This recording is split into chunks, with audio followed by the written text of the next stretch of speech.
فيه نحمده ونصلي على رسوله الكريم۔ الحمدللہ، اللہ تبارک و تعالیٰ کی مہربانی سے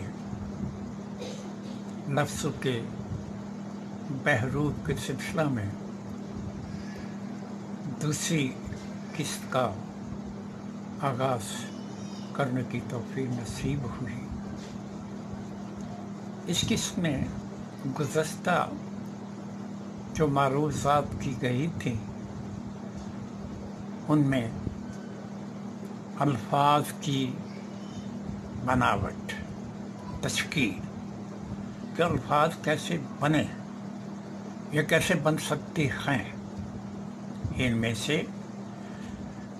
3 حصے بتائے تھے کہ ہر حرف لفظ جو ہے اس میں زیادہ تر جو الفاظ ہیں وہ 3 حصوں پر مشتمل ہوتے ہیں۔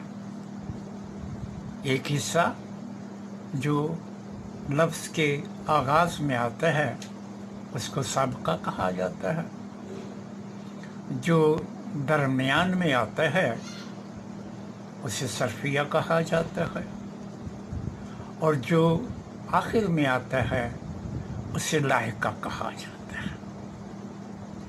اب صرفیہ کے متعلق بتایا تھا کہ یہ بنیادی آواز ہے، لفظ کی بنیادی آواز جو ہے وہ درمیان والے حصے میں ہے، اور اس درمیان والے حصے میں بھی چند ایک نمایاں آوازیں ہیں جنہیں حروف مادہ یا مادہ کہا جاتا ہے۔ مادہ عربی کا لفظ ہے جس کو انگریزی میں روٹ کہا جاتا ہے۔ اب یہ مادہ کی مثال ذرا کہ اس کی صوتی ترتیب بھی دیکھیں کہ اس کا پہلا حرف جو ہے میم، وہ حروف شفوی میں سے ہے، یعنی میم جو ہے اس کا مخرج شفتین ہے، ہونٹوں کے بند ہونے کی آواز جو ہے وہ میم ہے، اور مادے کے دوسرے حروف ہیں دال، دال۔ جو مادے ایسے ہیں کہ ان کا دوسرا اور تیسرا حرف ایک ہی ہو، گرامر میں، عربی گرامر میں انہیں مضاعف کہا جاتا ہے۔ تو یہ مادہ کا جو مشتقات ہیں وہ اس مادہ یعنی مضاعفات کی قبیل میں سے ہیں۔ دال جو ہے، دال کا تعلق لسان سے یعنی زبان سے ہے۔ اب دال کے دوسرے ساتھی جو ہیں اس کے قریب المخرج جو ہیں، ایک تو تے ہے جسے عربی کا تلفظ تو کہتے ہیں، تاؤ کہتے ہیں، دوسرا لفظ ہے دال، اور تیسرا حرف ہے تو۔ یہ 3 حروف جو ہیں یہ قریب المخرج ہے۔ اب پچھلی ویڈیو میں عرض کیا تھا کہ تھوڑی سی غلطی اگر ہو جائے تلفظ میں تو اس سے حرف جو ہے وہ دوسرے مخرج میں داخل ہو جاتا ہے۔ اب اس قاعدے کو سامنے رکھیں تو میم جو ہے وہ بے میں بھی تبدیل ہو سکتی ہے، میم جو ہے وہ فے میں بھی تبدیل ہو سکتی ہے، میم جو ہے وہ واو میں بھی تقسیم ہو سکتی ہے۔ اس کے ساتھ اگر عجمی زمانے میں دیکھیں تو انگریزی میں میم کا بدل ہے ایم، اور دال جو ہے دال کا بدل ہے ڈی، اور ڈی کے علاوہ ٹی جو ہے وہ بھی ہم مخرج ہے دال کا، گویا دال، ڈال، और डी और टे और टील जो हैं ये बाहम एक दूसरे से बदल सकते हैं। अब देखें निज़ाम कुदरत के मादा से बनने वाले जो अल्फाज हैं उनमें मुख्तलिफ वज़न के अल्फाज शामिल हैं। ये मादा से बनने वाले काफ़ी सारे अल्फाज जो हैं वो उर्दू में मुस्तमल हैं, फ़ारसी में मुस्तमल हैं और गोया के पंजाबी में भी मुस्तमल हैं। मादा से मद का लफ्ज़ आम मशहूर है। हरूफ मद्दा जो हैं ऐसे हरूफ के जिनकी आवाज़ में को खींचा जा सकता है। हरूफ मद्दा में अलिफ भी जो है इसकी आवाज़ को भी हमज़ा की आवाज़ को फैलाया जा सकता है, या की आवाज़ को फैलाया जा सकता है। और इनको हरूफ मद्दा इसलिए कहा जाता है कि इनमें फैलने की सलाहियत मौजूद है। अब देखिए, अब देखते हैं कि क्या उर्दू में मद के अलावा कोई और लफ्ज़ भी शामिल हुआ है। अब जो देखते हैं मद के अलावा मदद का लफ्ज़ ये भी उर्दू में इस्तेमाल होता है। इमदाद का लफ्ज़ ये भी उर्दू में इस्तेमाल होता है। एक लफ्ज़ है इम्तिदाद, इम्तिदाद भी उर्दू में इस्तेमाल होता है। और मुमिद, मुमिद का लफ्ज़ जो है वो भी उर्दू में इस्तेमाल होता है। अब यहाँ ये बताने की ज़रूरत नहीं है कि उर्दू ज़बान जो है वो अरबी से मिल गया। अब यहाँ थोड़ा सा समझने की ज़रूरत है।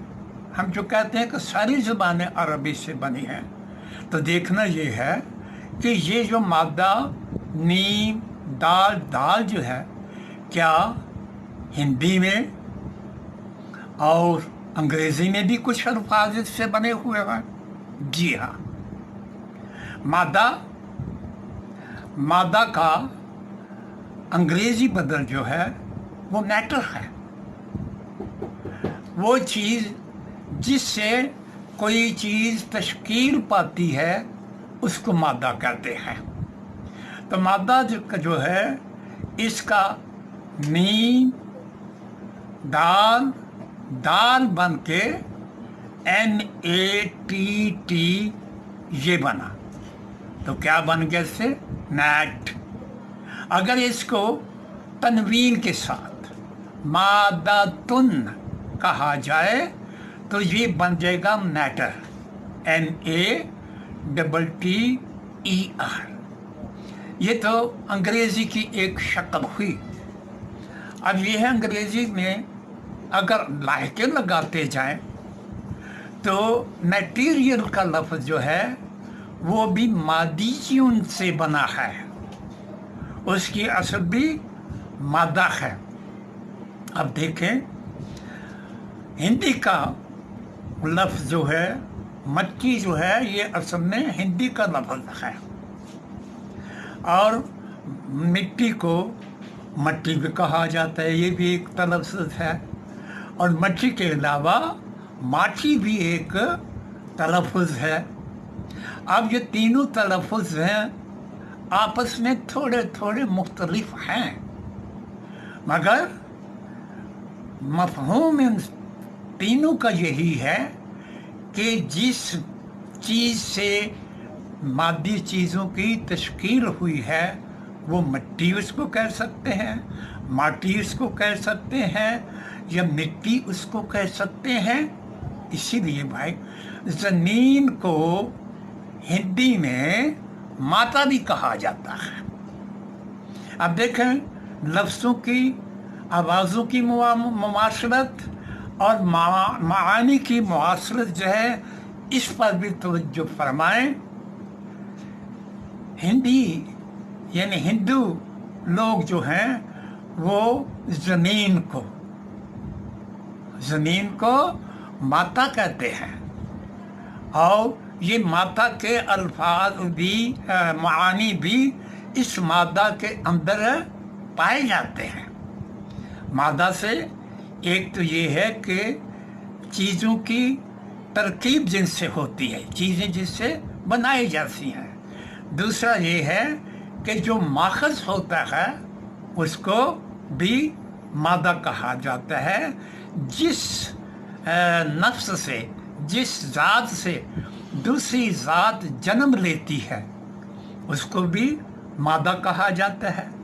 अब मैटर के लफ्ज़ को सामने रखें, ये अंग्रेज़ी का लफ्ज़ है। अब फारसी का लफ्ज़ जो है वो है मादर।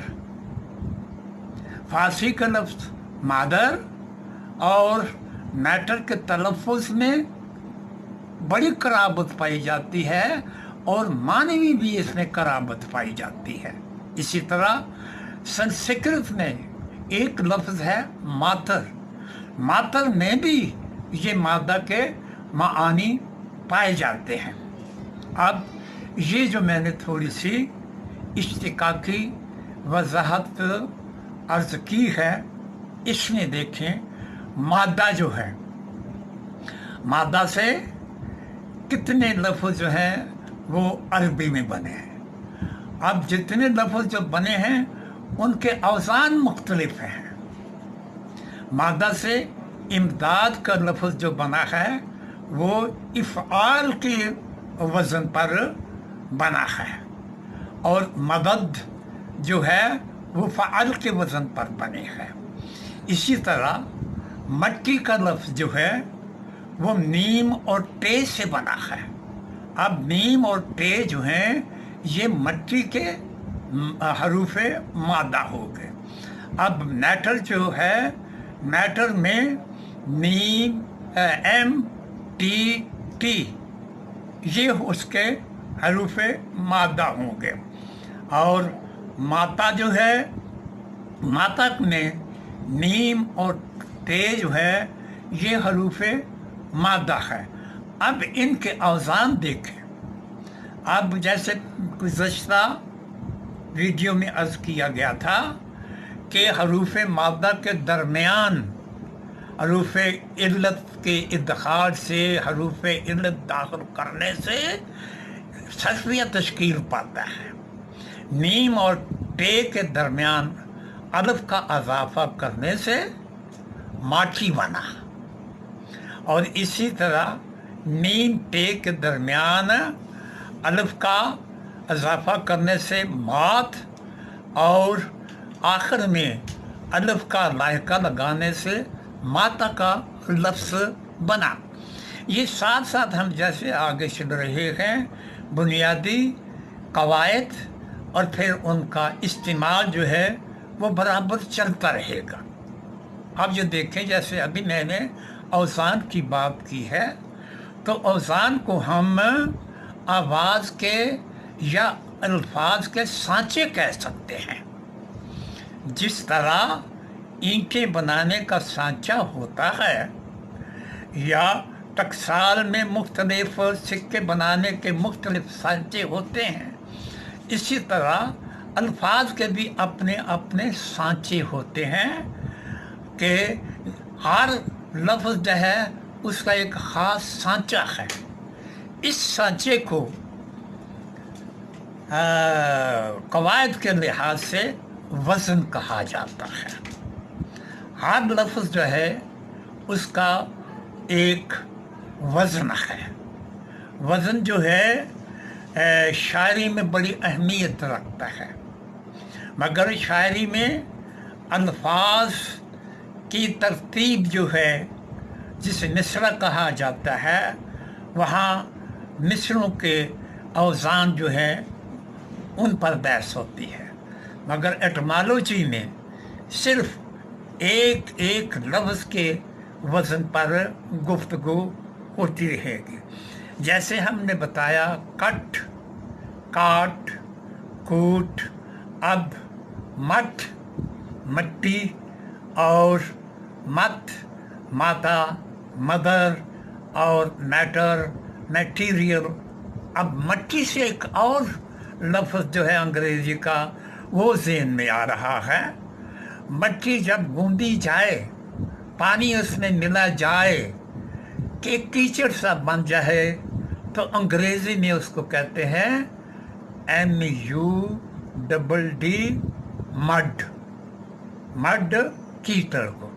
अब मादे के बड़े सारे मफाहीम जो हैं इसकी आवाज़ के अंदर छुपे हुए हैं, उनका कुछ न कुछ तसव्वुर मफ़ाहीम के ज़हन में आ गया होगा। अब हमें ये कहने की ज़रूरत नहीं है कि सारी की सारी ज़बानें जो हैं वो अरबी से बनी हैं, इसलिए कि साथ साथ हर वीडियो के साथ कानून और कायदे के साथ इस्तिकाकी सूरतें जो हैं उन पर इंशाअल्लाह गुफ्तगू होती रहेगी। अब बात चल रही है सांचे की, वज़न की। कुरान पाक में तो ताकीद की गई है, अकीमुल वज़ना बिलक़िस्ति वला तुक्सिरुल मीज़ान। वज़न जो है उसमें इंसाफ करो, नाप तोल में इंसाफ से काम लो, ला तुक्सिरुल मीज़ान, और वज़न में तोलने में खसारा मत कर। इसी तरह जो अभी मैंने इब्तदा में अर्ज़ की, कुरान पाक की सूरह काफ में 109 नंबर आयत में अल्लाह तबारक व तआला अपनी कलाम में फरमाते हैं, जिसका मफ़हूम ये है, हज़ूर पाक सल्लल्लाहु अलैहि वसल्लम को मुखातब फरमा कर अल्लाह तबारक व तआला फरमा रहे हैं कि ऐ नबी कह दीजिए, अगर मेरे परवरदिगार की बातों के लिखने के लिए समुंदर स्याही बन जाए तो वो भी मेरे रब की बातों के ख़त्म होने से पहले ही ख़त्म हो जाएगा। गो हम उसकी मदद के लिए एक और ले आए। और लो, अल्लाह कितनी अजीम है, अल्लाह कितने बड़े हैं, और अल्लाह के कलिमात कितने अजीम हैं। अब ये देखें, कलिमा जो है इसको लफ्ज़ कहा जाता है, और ग्रामर में, लिसानियात में कलिमा जो है लफ्ज़ की बजाय कलिमे का लफ्ज़ जो है वो बोला जाता है वर्ड को। अब कलमा जो है उसके 3 ग्रुप बनाए हैं माहिरीन ने, जिनमें एक ग्रुप जो है उसे इस्म कहा जाता है, दूसरा ग्रुप जो है उसे फ़ेल कहा जाता है, तीसरा ग्रुप जो है उसको हरूफ जार कहा जाता है, हर्फ जार कहा जाता है, प्रेपोजिशन कहा जाता है। हर्फ जार, प्रेपोजिशन, इस्म, नाउन, और फेल, वर्ब। अब ये तकसीम माहिरीन ने की हुई है। अब देखना ये है कि सारी ज़बानों में ये 3 ग्रुप पाए जाते हैं। अरबी में फेल और इस्म जो है इसकी ख़ास सिफ़त है, वो ये है कि अरबी मादे जो हैं अफ़आल के और अस्मा के, वो कम अज़ कम से हरफी हैं। उनके हरूफ मादा जो हैं से हरफी हैं। 3 हरूफ मादा से अफ़आल बने, अस्मा बने, या फिर 4 हरफी भी हैं जिन्हें रुबाई कहा जाता है। फिर 5 हरफी भी हैं, 5 हरफी भी है जिन्हें खुमासी कहा जाता है। मगर जो अजमी ज़बानें हैं, अजमी ज़बानों में 6 हरफी बहुत कम हैं। इनकी निस्बत 2 हरफी अफ़आल, अस्मा बहुत ज़्यादा पाए जाते हैं। और प्रेपोजिशन जो हैं یہ ساری زبانوں میں گنتی کی ہیں، یہ گنی جا سکتی ہیں۔ پریپوزیشن میں جیسے نے، یہ جو ہے، اور ادھر ان انگریزی میں آن، اپ، اور اس فارسی میں با، اور عربی میں با، اور انگریزی میں بائی، یہ وغیرہ جو ہیں یہ پریپوزیشنز ہیں۔ پریپوزیشن کے متعلق خاکسار نے خصوصی طور پر کام کیا ہے۔ وہ تیسری جلد وحدت اللسان کی جو ہے اس کا نام وحدت صرف رکھا ہے۔ اس کتاب میں اردو، فارسی، پنجابی، انگریزی کے مختلف ادوات جن میں پریپوزیشن شامل ہیں وہ اس میں شامل کیے گئے ہیں۔ ان کی عجمی ادوات کی عربی اصل اور عجمی جو اس کی دوسرے نام ہیں ان کی وضاحت صرفی اشتقاق کے طور پر کی گئی ہے۔ ابھی تک جو بنیادی اصطلاحات تھیں ان کا تذکرہ چل رہا تھا۔ اب اس ساری تمہید کا مقصد وحدت اللسان کی تھیوری کی تفہیم ہے۔ انشاءاللہ اگلی ویڈیو میں وحدت اللسان کے متعلق چند بنیادی باتیں جو ہیں وہ سامعین کی گوش گزار کی جائیں گی انشاءاللہ، اور خصوصی طور پر سامعین سے گزارش ہے کہ پوری کی پوری ویڈیو سن کر کے اپنی آراء سے اور اپنے مفید مشوروں سے مطلع فرمائیں تاکہ ان آراء کی روشنی میں آنے والی جو ویڈیوز ہیں ان کو مرتب کیا جا سکے۔ احزاب نے جو حوصلہ افزائی فرمائی ہے ان کے لیے میں تہ دل سے شکر گزار ہوں، اور آئندہ کے لیے بھی مجھ سے گزارش یہ ہے کہ جس طرح آپ حضرات فیس بک پر حوصلہ افزائی فرماتے رہیں گے، انشاءاللہ آئندہ کے لیے بھی آپ کی ایک کلک سے پتہ نہیں کتنی حوصلہ افزائی ہوتی ہے۔ اور اس کے ساتھ تھوڑی سی گزارش اور کروں گا کہ گو یہ گزارشات جو ہیں وہ اہل علم کے لیے ہیں۔ اگر میں یہ دیکھ رہا ہوں کہ میرے بچے بھی ساتھ بیٹھے ہوئے ہیں اور وہ بڑے مستفید ہو رہے ہیں، میں نے ویڈیو بنانے کے بعد پھر ان سے چند ایک سوالات کیے اور انہوں نے بڑا مثبت جواب دیا۔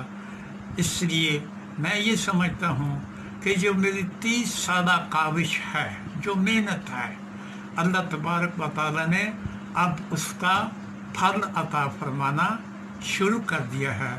اور آپ حضرات سے بھی گزارش ہے کہ یہ جو گزارشات ہیں بچوں سے بھی ان کو شیئر کرتے رہیں تاکہ وہ بھی لسانیات کے لحاظ سے سوچنے، سمجھنے اور استخراج کی صلاحیت سے بہرہ مند ہو سکیں۔ دعاؤں کی درخواست ہے۔ اللہ آپ حضرات کو سب کو خوش رکھے۔